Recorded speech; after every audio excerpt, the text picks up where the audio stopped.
Saludos, mi nombre es Silvia Cabrera y les doy la bienvenida a DW. Ponemos la atención en el derrame petrolero en aguas venezolanas, una gigantesca mancha de crudo moviéndose en el llamado Golfo Triste, en la parte meridional del Mar Caribe, del que nadie se ha hecho responsable y cuyo impacto ambiental se desconoce. La versión oficial responsabiliza a un buque carguero, mientras que académicos señalan a la planta refinadora estatal El Palito, que ha tenido varios incidentes y derrames durante los últimos años.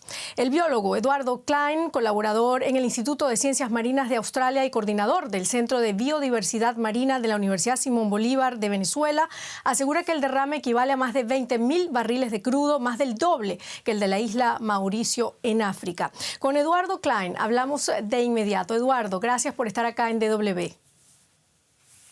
Gracias a ti, Silvia, por la invitación.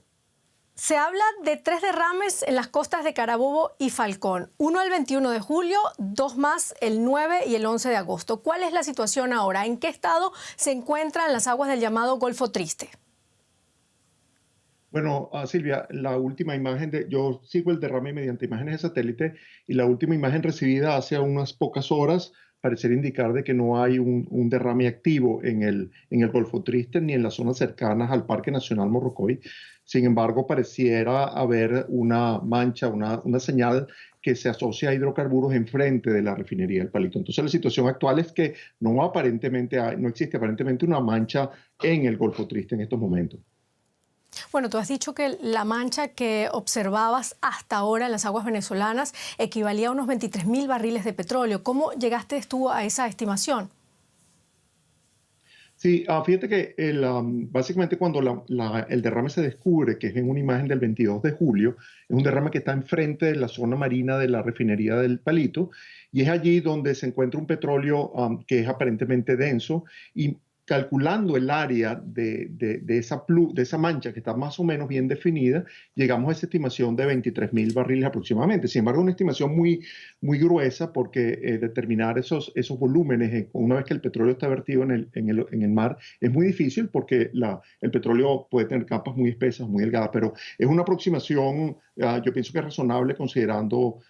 Después nuevamente se volvió a medir más adelante con una extensión muy grande de 350 kilómetros cuadrados. Cuando se multiplica por el espesor da más o menos el mismo valor, pero sí, estamos hablando de aproximadamente 20.000 barriles que hasta el momento no ha sido desmentido por nadie, ¿no?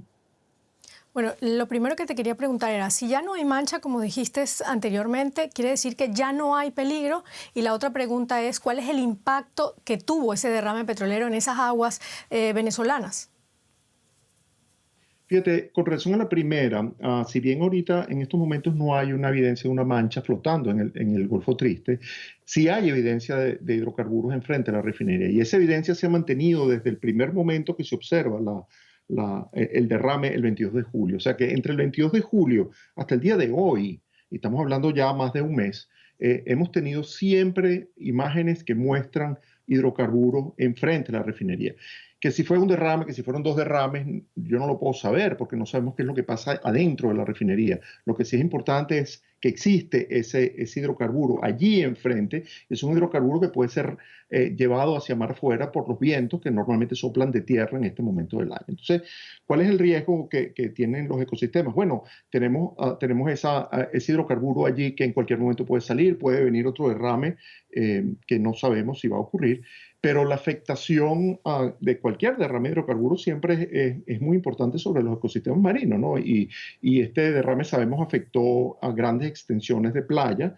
No sabemos con certeza cuánto ha afectado de esta área natural, que es el Parque Nacional Morrocoy, una zona de arrecifes de coral, de pastos marinos, de bosque de manglar, pero que estamos tratando de evaluar la extensión de ese daño. Sin embargo, en cualquier caso, un derrame siempre puede traer consecuencias bastante negativas en términos de reducción de la biomasa de especies, reducción de organismos y mortandad de las especies más sensibles, sobre todo en estos ecosistemas tropicales que son altamente sensibles a cualquier tipo de perturbación.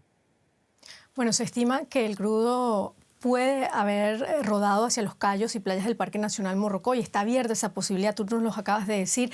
Este parque es uno de los más utilizados por las personas de Venezuela. Es uno de los lugares de descanso además preferidos de los venezolanos. Es decir, la pregunta está en que mucha gente pudo contaminarse por este derrame petrolero.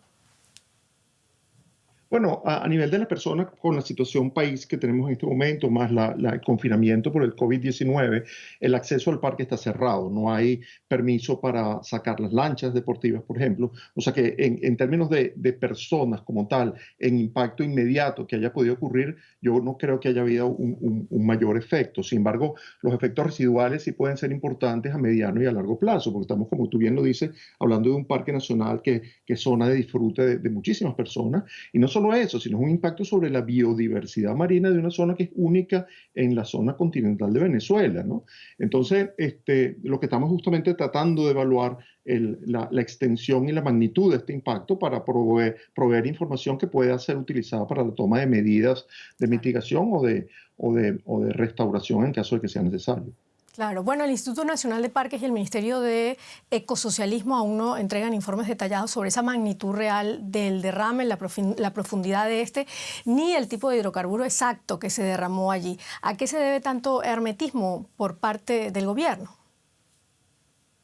Bueno, es una buena pregunta, habría que preguntárselo a ellos, ¿no? Pero en principio, en un país donde la información está bastante limitada, el flujo de información está bastante limitado, no parece extraño pensar que después de un mes todavía no hayan reconocido que el derrame se originó en la refinería del Palito cuando todas las evidencias indican que así fue, ¿no?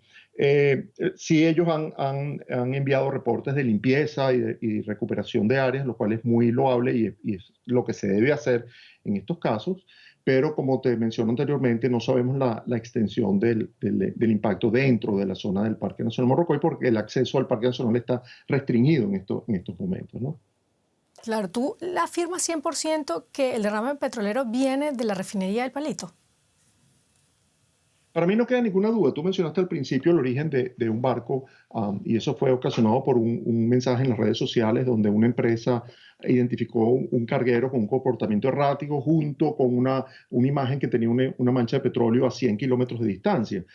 Yo me pongo a hacer simulaciones que demuestran que en dado caso que fuera ese tanquero, la mancha hubiera ido hacia el noroeste y no hacia el suroeste, donde está el parque. Y la prueba más contundente es que el barco salió del puerto de La Guaira, uno de los principales puertos de Venezuela, el 29 de julio, cuando ya para el 22 de julio teníamos una imagen clara sin ningún lugar a dudas de que la mancha salía del palito. Entonces no puede ser una explicación que un barco una semana después ocasione un derrame que vimos una semana antes, ¿no? Entonces, siguiendo la imagen y estudiando la forma de esa mancha y las características de lo que se ve allí, no queda lugar a duda de que ese derrame se ocasionó en la refinería del Palito. Cuando tú ves los reportes de prensa asociados, sabemos que los trabajadores de la refinería reportaron un accidente de una planta el día 21 de julio con fugas de hidrocarburos. Entonces, bueno, uno empieza a atar cabos, ¿no? Pero como tú mismo lo dices, no hay información oficial, ¿no? Entonces todo se queda en lo que circula por las redes sociales, que a veces es muy peligroso considerarlo en detalle, ¿no? Bueno, pero si viene de la refinería El Palito, si es así, la petrolera venezolana PDVSA debería dar explicaciones sobre lo ocurrido y no lo ha hecho todavía, ¿verdad? Bueno, no, hasta ahora no ha habido un Mm. pronunciamiento oficial que reconozca que el derrame ocurrió en la refinería del Palito. Pero como te digo, las evidencias apuntan sin lugar a dudas a que fue allí donde se ocasionó el derrame. Claro, bueno, uno de los directivos de la Federación de Trabajadores Petroleros dice que estos derrames ocurren a diario en la refinería del Palito, que no es nada nuevo, pero que PDVSA descuida el plan de contingencia. ¿Qué información manejas tú y qué es lo que está pasando entonces allí? Bueno, fíjate, hay dos cosas, ¿no? Uno, a raíz de este derrame, yo me pongo a buscar imágenes hacia atrás en el pasado y reviso el año 2019 y yo puedo ver que en el año 2019 existen derrames frecuentes enfrente de la refinería. Un derrame muy grande reportado en la prensa el 22 de septiembre del 2019, casi tan grande como este, con la fortuna de que los vientos lo llevaron hacia mar afuera. Pero casi todos los meses hay presencia de hidrocarburo enfrente de la refinería. Pareciera ser que hay como un bote continuo de esto. Lo otro que llama mucho la atención es que, como yo te mencioné, esa mancha estuvo presente allí o está presente allí por casi un mes y no hay ninguna evidencia de contención. Eso se contiene con barreras, y tú la ves claramente en las imágenes cuando hay una barrera porque la mancha se define por la forma de la barrera. Eso no se observa. Y no se observa tampoco ningún tipo de actividad de recolección del crudo enfrente a la refinería. Eso da a pensar de que aparentemente el Plan Nacional de Contingencia, que era un plan ejemplo, modelo a nivel mundial, pareciera no estar operando, ¿no? Porque a menos que sea una negligencia total y absoluta, lo que da a entender es que ellos no tienen cómo recoger y contener ese petróleo que tienen enfrente de la refinería, ¿no? En su patio de atrás. Mm. Bueno, al parecer la mancha de petróleo, eso es lo que dice el gobierno, ya no está más en la costa de Carabobo y de Falcón. ¿Significa esto que fue limpiada en su totalidad, que ya no hay peligro? Insisto en esto. Mira, efectivamente yo puedo coincidir que no hay evidencias con la última imagen que llegó hace pocas horas de una mancha en el Golfo Triste. Pareciera haber residuos en las zonas costeras que a veces el viento los saca, pero lo que pasa con el petróleo cuando se derrama, él se va transformando, ¿no? Se va meteorizando. Buena parte se evapora, otra parte se aglomera y se hunde, y eso tal vez ha sido un poco, contribuyó un poco que el impacto no haya sido probablemente tan grande en Morrocoy, pero tiende a la larga, tiende a dispersarse, tiende a hundirse, tiende a depositarse. Entonces no esperemos ver una mancha permanentemente en las aguas del Golfo Triste. Esa mancha ya se transformó, parte se hundió, parte pasó de largo, parte llegó a los cayos, parte llegó a las playas, ¿no? Claro, y está haciendo su efecto allí en la biodiversidad, que es lo importante.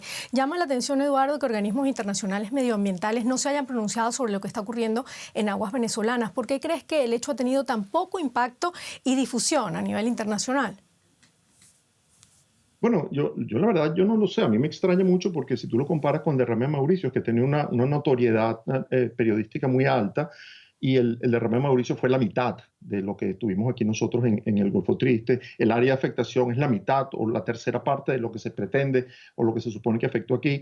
Yo no entiendo por qué no ha salido a la luz pública. Probablemente sea por este tema de la información, probablemente, y yo lo digo de una manera muy pesimista, a lo mejor el mundo se cansó de Venezuela, ¿no? Ya como que es un problema más para Venezuela, un derrame de petróleo con todos los problemas que tenemos en el país, pero no debe ser un problema más, es un problema más, sí, pero es un problema serio y que no hay que descuidar porque son unos recursos naturales muy valiosos que están en juego en esa zona, ¿no? Y dentro de Venezuela, organismos nacionales, ONGs, se han movido para tratar de evitar que este derrame siga impactando la biodiversidad. Fíjate que es interesante porque si no fuera sido por las redes sociales no se entera nadie de la ocurrencia de este derrame. Y hoy en día existen grupos de voluntarios, tengo de muy buena fuente y buenos contactos con la gente que son dueños de las marinas deportivas del Parque Nacional Morrocoy, que están haciendo un esfuerzo sobrehumano por poner barreras de protección y de contención, están limpiando las áreas afectadas, están limpiando las playas, están limpiando los manglares. Y básicamente es la sociedad civil, los pobladores de la zona, junto con, sí, el Ministerio del Ambiente, el Instituto de Parques y la misma PDVSA. Entonces, el proceso de limpieza y de saneamiento del posible efecto parece que sí se están dando. Lo que está fallando son el paso previo, que es la contención, y el paso siguiente, que es la investigación. Muchísimas gracias, Eduardo Klein, por estar con nosotros en DW.